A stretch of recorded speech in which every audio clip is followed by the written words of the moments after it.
Hello, amazing souls. I am Amber McCrae, and welcome to my podcast. I'm an educator, private certified holistic nutritionist, and herbal healer, mama, grandma, wifey, overachiever, and recovering perfectionist, and also a BFF who helps exhausted women connect to themselves and others. Welcome. Today's topic is connection over perfection. So, we're going to start off by talking about perfectionism. What is that? It is the desire to do things without failure, flawlessly, no mess ups. Um, Basically, it's extremely high expectations. And that's really where we want to go with this is recognizing that the desire to have everything controlled and perfect creates high expectations. And the difference between expectations and hopes and dreams and goals is very different. An expectation is where we have to have something a certain way and we have to get there a certain way. And if we don't, then almost our body can't take it, and our minds and our body can't take it. And so some of us, it creates anxiety.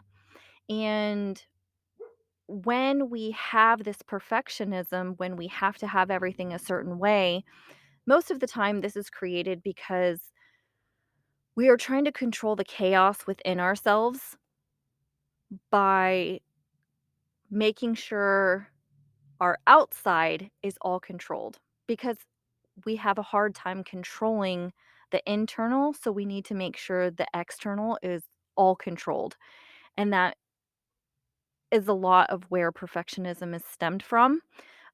This is also programmed into us uh, by, things like if you don't do something right, don't do it at all, or having to go back and do a task over and over until it's done the way that somebody else's expectations, basically.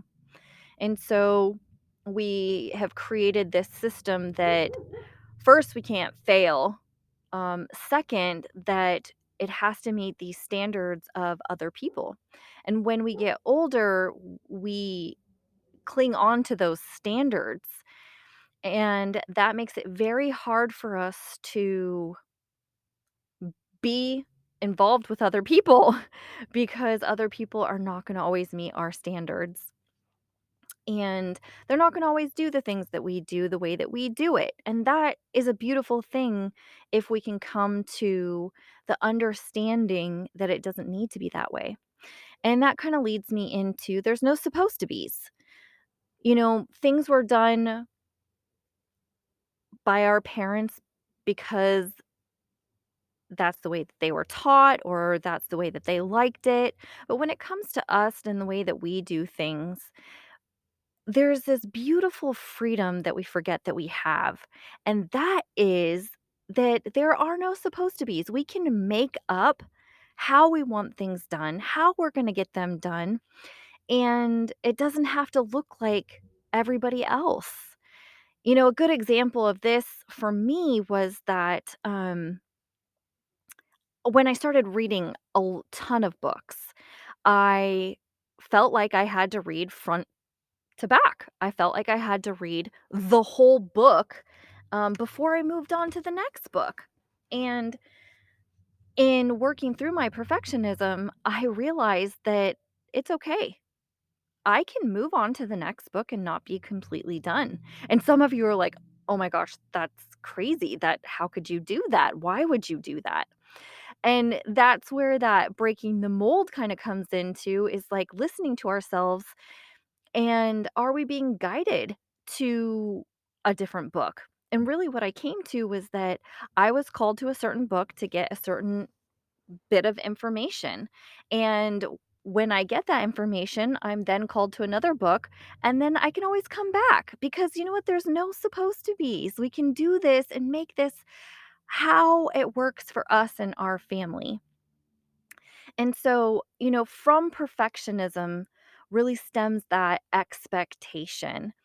And expectations can create resentment when they're not met. They can create hurt, resentment. and really disconnect. And that's really what I want to talk about today is how our perfectionism leads to expectations, which leads to disconnect. Uh, when we have these expectations that others can't meet all of the time, or they feel like that they're not enough if they can't meet our expectations, it people don't want to be around that because it doesn't feel good. It doesn't feel good when, I mean, have you ever been around somebody who has expectations that are very high that you know that you can't sustain those, and so you just don't want to be around that person? It's not a good feeling. It's very disconnecting. And it's disconnecting for both sides because, a lot of times, say, like in marriages, there's a fine line of expectations and hopes, goals, and desires. I do think that there is a difference in that. That's a whole other podcast. But when we are in a relationship and say, I'm just going to use this as an example, is that the dishes. One person in the relationship likes to load the dishwasher a certain way, to the point where they're just tell the other person, "You know what? I'm just gonna do it myself because you obviously can't load it the way that I want it to." And so the other person's like, "Fine, I'm just gonna stop trying to do the dishes and load the dishwasher." And so what happens is it creates this energy of, the person who has a high expectations is that they begin to feel alone and resent the other person for not being able to just meet these standards, because oftentimes it doesn't feel like a big deal. Um, and then the opposing person who is, being held to these standards just really loses motivation to want to do anything because they feel like they can't ever meet those expectations. And so then you create this slow disconnect, and that cycle just continues and continues to separate the more expectations that are high that aren't met, and the more disappointment um, and time that just goes on. And so really just recognizing, um, that a lot of us do have perfectionism and how that affects our relationships, and really asking yourself what is most important in that situation. For me with my kids, I really had to take a hard look at like the chores and stuff like that, and how they were doing them, and is it more important for me to make sure that it's done perfectly to my standards, or is it more important for me to instill a fun, happy, healthy habit of doing the chore?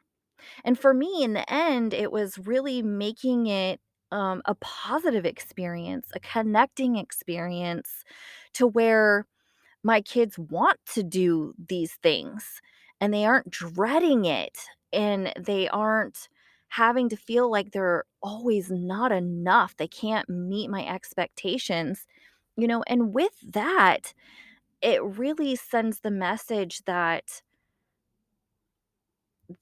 they are responsible for our happiness. And that is a huge burden to put on other people. And so today, I just encourage you to take a look at, um, some of your standards, some of your expectations, and are they to the point where it's perfectionism? Is it necessary? Because some are. This is not everything. I'm just asking that you just take a look and see at which ones you might be able to take a step back and say, you know what? there are no supposed to be's. This really doesn't have to be this way. I would rather connect with this person in this moment than make it about the standard that it has to be for me. Um, so if you suffer from perfectionism, if you are feeling disconnected, if you know someone who struggles with this, please share this podcast. I look forward to talking to you guys in the next episode. And remember, connection over perfection.